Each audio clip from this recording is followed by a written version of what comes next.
Hi, I'm Patty. I'm Kim Michelle. And I'm Jill. Welcome to our podcast. It's a great day to talk. Because honestly, what day isn't a great day to talk? Perhaps you are listening because you want to find something or someone to relate to. Maybe it's to learn something new, or to challenge your thinking, or perhaps you're just simply looking for a good laugh. Maybe you don't even know why you're listening, and that might be the best reason of all to tune in.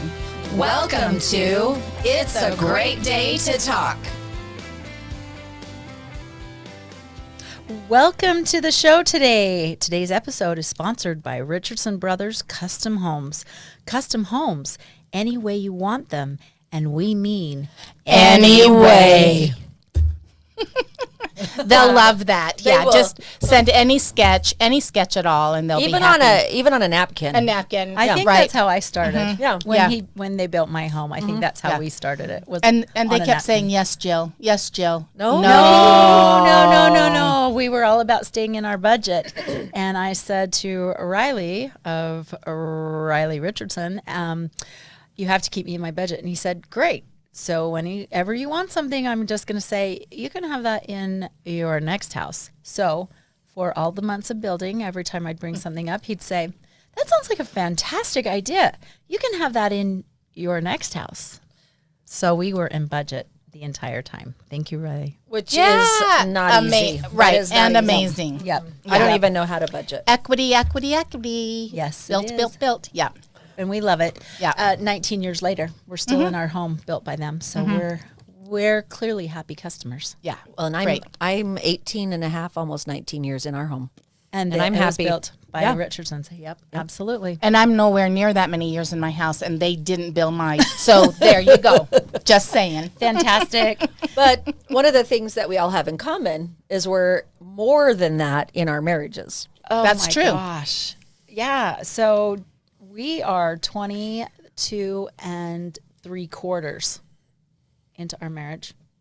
Is that like being 4 years old and like 9 months and 22 days? You know how and you always count your 18 kids minutes? by their months until they become, like it's 18 months and then they hit 2. He's and then 38. He's 38 months. That's exactly it. That's exactly it. Well, yeah. So we're 22 and 3/4 in July. How about you, KM? We will be 40 years in June, which is impossible, really, because I'm only 38. That is impossible. Right. I'm not good at math, so it doesn't affect me. We'll be 30 in July, and no one gave us more than 6 months. Congratulations. Yeah, and it's really the only reason we've stayed married is to prove everyone wrong. Well, I think that's as good a reason as any. It's working. So let's do the math then. 40, 30, 70 plus 20. Well, you said 2 math, and a so quarter. I'm out. Well, I just did it. Now I'm going to go 92 and 3/4. There we go. You fixed it for me. Excellent. Yeah. Holy cow, we're almost a century. Almost, yeah. And look how good we look. What does that mean, though? Seriously, having been in marriages that are over, well, we're all over 2 decades. You guys are 3. You guys are going into 4. What does that? How have we done that? What are some things that we, when you look back on it, what in the world? How? Mm. I was thinking today about the book I haven't read, but I just like the title, The Proper Care and Feeding of Your Husband by Dr. Laura Schlesinger. Who I'm sure is coming on our show because we did not slaughter her name right there. No, I'm sure she'll be happy Yeah. to come Next week. I think that's so funny. At first you think, the proper care and feeding of your husband. Come on, give me a break. That's so sexist. Sexist, yeah. But I'm assuming it's a little about manipulation. I think, doesn't it have to be? Yeah. Like, it's just like being a school teacher, too. Or it's just like being a mom. It's just like, We got to convince. It's a sales job every day. Everything is a sales job. I prefer the language of enroll. We're going to enroll them in why it is they want to do what we want them to do for their benefit, but ultimately really for ours. Well, that's And- why I like having KM around, a.k.a. Kim Michelle, because she always puts the positive spin. Well, she always uses the correct language. I like manipulation. Well, it's all got to be their idea as far as they know, but It's better if it becomes their idea. So when you think of that title, what do you think that means? well, I honestly, when I first heard about that book, it was probably 20 years ago. I'm like, oh, give me a break. It sounds like, misogyny. It sounds like I just take care of, and What can I do all to the help needs you? are his needs must be met, and that's it. And it's all about their needs. But honestly, if their needs are met, somehow your needs get met in a way. Yeah. And I'm not saying that that's the only reason relationships can be sustainable, because we have to ask for what we need and want and have all of our needs met physically, emotionally, etc. But financially.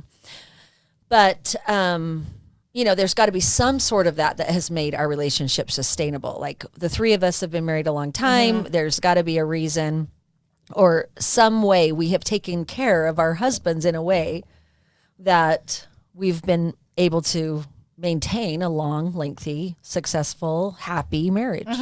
Well, I think the very first thing we have to recognize is that we are not living in a rose garden every single day of every single year.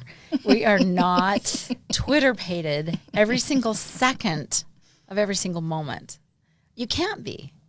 It's reality, right? We are dealing with situations that come up with kids, with finances, with health, with all those kinds of things. And I think for us, the most important thing has been to recognize that it's going to have roller coaster hills, and that a low hill doesn't mean that you immediately move the safety bar and jump out, that you have to ride those things out, because that's life, isn't it? I mean, with or without a relationship, isn't that life? Yes, 100%. Well, and also some of the things, the Twitter-pated comes and goes is for sure, but having a marriage that's last 20, 30, 40 years, we've seen a lot of stuff. We've had...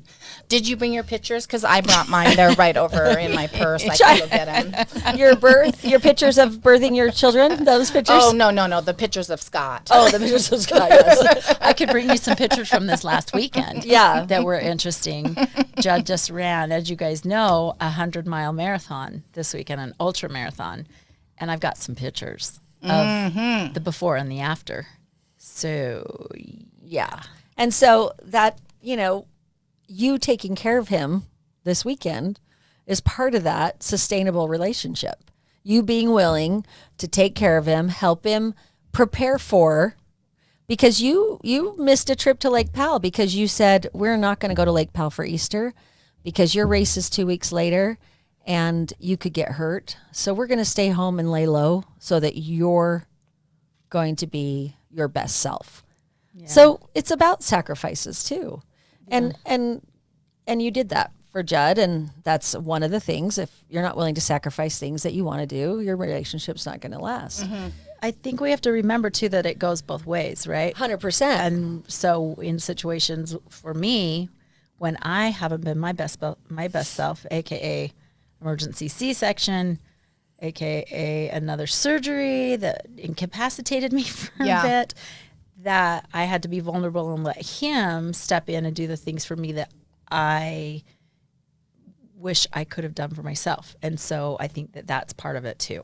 Yeah. We have to be willing to do that. And we have to be in a relationship where that's part of it, where each person in the partnership is willing to do that. Yeah, I totally agree. And I think one thing that's so important is that you get to commit first and then find all of the reasons why your commitment was the best thing for you and for him, rather than I'm going to see whether or not I want to be committed. So show me all the reasons why I should maybe be committed, and then I'll make a commitment. I think it works the opposite of that. Yeah. You commit first, and then all of the reasons why your commitment is right for you will manifest.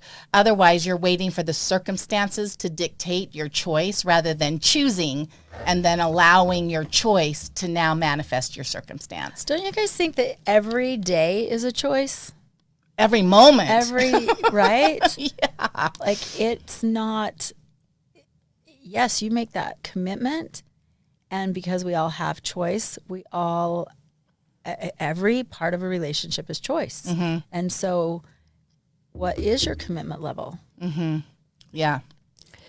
But I think I teach psychology, and Robert Sternberg talks about this triarch of love, or triarch of relationship, and it's intimacy, passion, and commitment equals a consummate love. And so you can be committed to a relationship without intimacy and passion, and you can be in a relationship that's just passion or intimacy, but no commitment. And we've all experienced all sorts of different relationships when we were younger, but the one that's sustainable is one that's consummate intimacy, passion, and commitment. And however, marriages that were betrothed, what is that called? Where they're paired up before, they don't even know each other. Yeah. Mm-hmm. Arranged. Oh, arranged. Goodness. Okay, arranged marriages. Arranged Words are marriages. hard. Words Yeah. are hard. It's past 6. I used all my words before 3. Arranged marriages have commitment, a lot of commitment. And in a long-term relationship, sometimes intimacy doesn't change, but passion may change. Right. So you might be in a relationship for 20 plus years and have intimacy and commitment, and your relationship is as sustainable as an arranged marriage. Because their level of commitment is so strong and your level of commitment is strong. And so the passion wanes, but their marriages don't last any longer than the average non-arranged marriage. Okay, so we're going to think of this in terms of the moon. Yes. Ooh, the moon. The phases of the moon. Our We're Earth waxing. Mother, yes. Thank you very much. We're Yeah. waxing and we're waning in our Like wax relationships. on, wax wax off. on, Mhm. wax off. In our moon cycle? In our moons. But really, don't you think, though? I mean, if you think back to over the last decades of the relationship that each of you and I have experienced with our significant others, don't you recognize that there are really kind of phases? We have the before kids phase, we have the during early childbirth, newborn phase, we have the toddler phase, we have the tween, we have the teen, we have the whatever mine are in now, what is 17 to 20? What is that called? Hard. It's harder than a 2-year-old, I think, Yeah, is I what think that it is. is. The problems just get bigger. Yeah, big Yeah. kids, big problems. Little Right. kids, little Yeah. problems. But then you think about that, and then you think like with you guys are empty nesters now, and so then there's that phase too. And we're in the phase now that our kids are out of the house, and they're our best friends. They're who we want to hang out with. Yeah. Right. There really is. Like if anyone is listening to this, like anyone, like one person, Dear listener, and you happen to be that person where your kids are now getting older, there really is nothing, I don't think, there's nothing better than being able to hang out with your adult kids, and they are the adults you would choose to hang out with, right? Yes. They're so fun, and they would maybe choose you. That's That's a win. Maybe, yeah. That is a totally, win. that's a win. well, yeah. and I think our 20-year-old is getting to that point. We sure enjoy he and his girlfriend, Yeah. and have fun hanging out with Yeah. them. But then, we add in other things too into these phases, like, well, let's talk about menopause for 2 seconds. Yeah. I mean, there's that phase. Then there's the whole, unraveling. I'm calling it the unraveling instead of the midlife crisis. The identity. Now that we're at this phase in our life, what's the next phase? Because everything's so defined before that. Yeah, right? for sure. Oh, yeah. And so here we are now, or at least this is the phase I'm moving into. I have these freedoms. Now what do I do with my time? What do I do? What's next? And Do do I I want to cook? keep doing this? Do I want to keep doing what I'm doing, what I have been doing? Or is there something... And so that like plays into our relationships too, right? Yeah. So knowing that when we go into a relationship, it's not going to be the same. It's not going to be the person that you married on the day that you married them. Well, and you wouldn't want them you wouldn't to be. want No. that. No. You know, you want that to evolve, and you want it to be changing, and you want each partner, I think, to be willing to accept those changes. Right. But the things that drew you together in the first place, whether that's intellect or those dynamic conversations or that sense of humor or, you know, whatever Right. that Similar was. interests. Yeah. Sexy yeah, legs. Yeah. Hot pants. Yeah. AKA Judd. But I think it is as you get older. I think especially so much of your life when you're younger, especially if you have kids and you're working and those kinds of things, are task driven, right? Right. It's Scheduling. task after task after task. Oh, yeah. And as those tasks get removed because life changes, your kids are out of the house or whatever, and now you're defining yourself not by what you do, but who you are, ooh, that is a whole different world to explore. Wow. Mm-hmm. And have you gone through that, KM? Well, through it or in it, Constant I would change? say I'm in it. You know, yeah, I think that's part of that transition. If I'm not what I do and I'm just who I am, Right. then I get to be in that exploration of, okay, well then who am I? And Yep. one of them is definitely being a partner with my partner.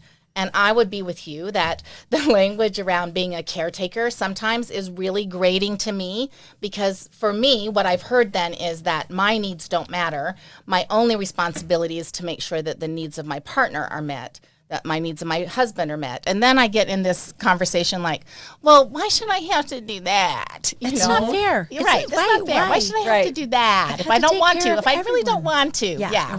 I've had to take care Yeah. of these kids for always. Why Don't am tell I me now? what to do. Yeah. Well, and when our kids moved out, Riley and I spent the first few months just sitting on the couch watching TV, not doing anything, and finally we're like, we better figure out some stuff. So we had That's when you did Yes. dancing lessons. Monday night was a free night. So Monday night, nobody could impose anything on each other. So if I said, hey, do you want to switch the laundry? He's like, nope, Monday night, free night. Tuesday night, when we could go to movies, it was $5 movies. So Tuesday night was movie night. And I don't remember Wednesday and Thursday, but Friday was, we took Western dance classes at Dixie State. Love And it was hilarious. And it was unfortunate it was on a Friday night because we would be out of town a lot on Friday nights. But we did go to a few, and it did get us thinking about we better do some things. And now I think we've settled back into the sitting on the couch part. So we definitely need to create some activities so that we... But do you have Aren't. to? No, we don't. And we do. I mean, he likes to golf. I like to golf. I like to go to the gym. And well, no, nobody likes to go to the gym. Yeah. I Dumb. Yeah, That's so that is dumb. so dumb. I go to the gym. Capital H. I go to the gym because I feel better if I do, as often as I can. And I'm not doing a garden this year. And Which is so weird. I know. I have 8 tomato plants on my patio though. So hopefully, You got some. yeah. Wilting? Since you're not gardening, are We're they g- they're- dying in front of you? Are they In the calling to topsy-turvy. you? I've got Topsy Turvy brought to you by. if you haven't topsy turved, have you really even turved? You're going to have to keep us posted on that Yeah. process of topsy turvy. Topsy turvy, yeah. It's upside down tomato plants hanging off the patio, and then I have 3 other pots with 2 tomatoes. We'll see. We haven't had a lot of luck. But look, it's changed. You're it's changed. evolving. We're evolving. It's less work. It's less money. I can go buy tomatoes from Fry's Market in Santa Clara, right off of Main Street. Our next sponsor. Hint, hint. I could go buy tomatoes there, do all my bottling for a lot less money than it cost me to run my garden, although I do enjoy it. So I'll have to come up with something else. Because really deep down, you are a domestic. I do like So you to, should be and I do like to take nurturing care of people, and and I care do for like to the- nurture your husband. I do like to take care of, and I've had surgeries. He's had surgeries. We've taken care of Yeah, people. yeah. Kim Michelle, you've taken care of your husband. Jill, you've taken care of blisters on toes this weekend, among other things. Ooh, that was so much fun. Let me tell you about threading. Ooh, yeah, do. Blisters, you take a needle with a thread. Ooh, don't. You go in one side and you come out the other, and you leave the thread in. Brought to you by Colleen Rue. Thank you, Colleen. Wait, why and do you then it leave the leaves it thread in? open. It leaves it open so the ooze oozes out Ew, through the ew, thread. ew. It doesn't seal closed. Ah. I know. I learned a lot. I've learned. I'm like a professional caretaker. Why do you want to know that though? Well, I need to know because apparently we're having a next time. Because you're feeding your husband. I'm nurturing and caring for my Nurturing, husband. caring. That's good. Right. Yeah. Well, and sometimes it's not easy to be nice when they need us to be nice. I have definitely had, gritted teeth. Can I help you? What can I do for you? And one of the, years ago, and when I was in therapy, probably should go back, but I remember my therapist talking about what's something you could do for your husband every day that he would totally enjoy and love. What would, within reason. I don't have that kind of time. First thing that came to your head, let that go, and now we're moving on. Yes. So, and I for years, I go to work earlier than he does now. So, he can watch the news in bed, and I bring him his cup of coffee in the morning. Is that why you do that? Yes. I did not know that. Yeah. Interesting. And I love to be able to just go, oh, here's your cup of coffee. And it's like I swear there's a country song that said, she wakes me every morning with a smile and a kiss. Her long country loving is hard to miss. Resist. Yeah, it's probably not that. And so sometimes I drop the coffee off, give him a kiss, and I think of that song, and I'm like, hell yeah. You are. And sometimes he brings coffee to me. That's so awesome. It's kind of a thing. And if I'm mad at him and I don't take him coffee, that's my passive aggressive way. That's your message. To let him know. Good luck getting coffee on your own. And it's opposite in ours, right? Because I go to work before Scott does, and he's still in bed, but he gets up and makes my tea every morning in my travel cup and makes sure that it's ready for me. And then he goes back to bed, but he makes sure it's ready for me every day. I think it's those little breakfast. Those for little me. Judd makes your breakfast. Those little sweet things for years and years and years. But then he also makes my dinner too. Because really, when we get down to it, he likes. You're not the cook. He likes to cook more than he you. likes his food. Well, yeah, because I need to go fast, and he doesn't. He doesn't want to go fast. He doesn't want it to be overcooked, and I'm okay with that. So you figure out the things that work, like you said. Yeah, you do nice things. Your therapist gave you that great idea, and Scott does that for you, and Judd, he does the cooking, and I'm more than happy to do the dishes or supervise the boys in doing the dishes. But I think that's part of it, right? Like this whole thing with relationships and sustainability is, how do you work together? How do you figure out what, you need to? You figure out the things that work for one and the other doesn't like, and you compromise and you try, and it's not all one-sided. Yeah. I think that's one thing I'm going to take from this conversation today is, what is one thing I'm going to choose into this week that's going to be just a nice thing. I'm not going to tell him. I'm not going to, because I'm sure he's not listening, because that would be two people listening. So, but I'm going to think of one thing I can do without telling him. That's just something special for him to do this week. I'm going to do it all this week. That's a fantastic idea. And if he does listen, he could be guessing what that one thing is. Yes. He'll be wrong. You'll be wrong, honey. It's not that. I think Judd knows what the one thing is for me this week. I think it's been pretty obvious. Oh yeah, you've been Sunday. Definitely caretaking this. Oh, I think it's yeah. for sure. Pretty obvious since Sunday, Yeah. and probably even before that. You know what? One of the sweetest things that my husband gifts to me is, and he doesn't have to, I don't need his permission, so I don't want anybody to hear that, but and I don't need his permission, but the fact that he's willing to so be supportive around it is my relationship with the two of you.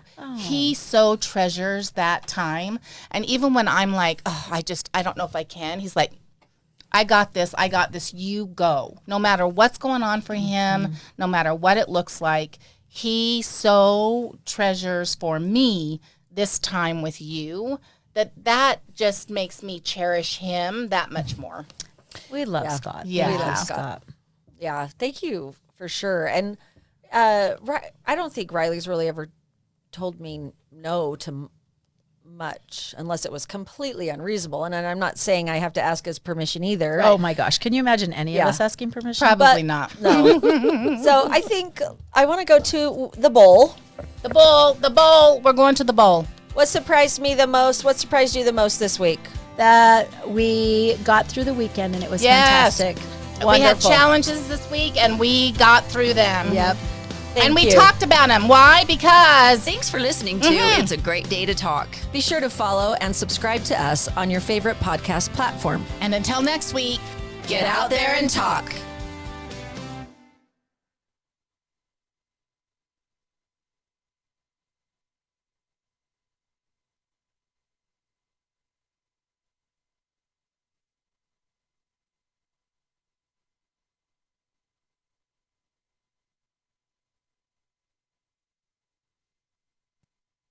This has been a production from a podcast studio.